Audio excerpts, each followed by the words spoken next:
Hello and welcome to Third Shift Comics. Today we are diving into the second issue of Absolute Flash. But before we do that, why not hit the subscribe button, ring the notification bell, and leave a like.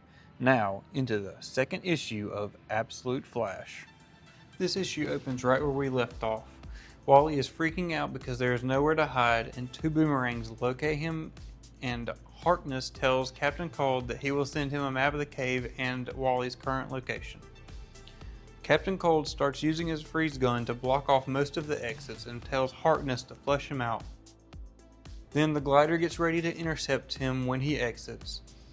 Wally starts to run out and just wants to go home, and that he didn't mean to do anything, it's just all happening so fast. As he exits, Glider tries to stun him with her batons, but Wally dives through them and uses his speed to get away. But Captain Cold shoots his feet and he trips, and states to Wally it's time for him to go home.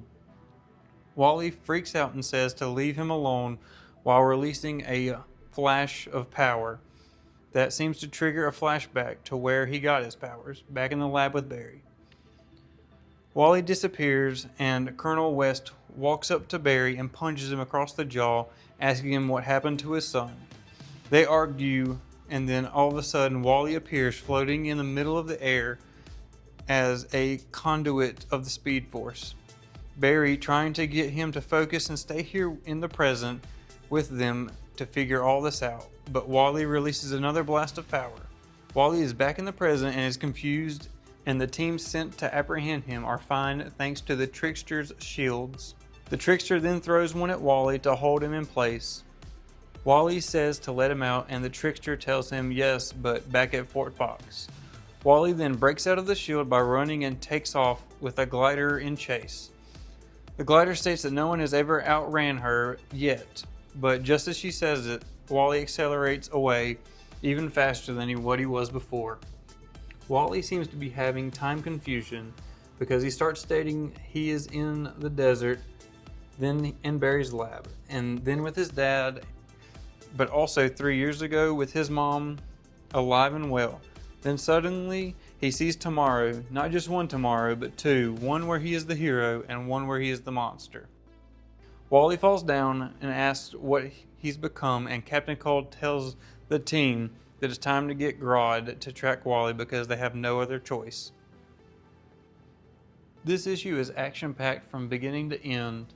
I really love that Wally is slipping through time, if that's really what's happening, or if it's just memory confusion. I don't know how I feel about that, but the time slipping would be a great aspect because we all know speedsters do travel through time. I love the fact that they changed Grodd into a chimpanzee.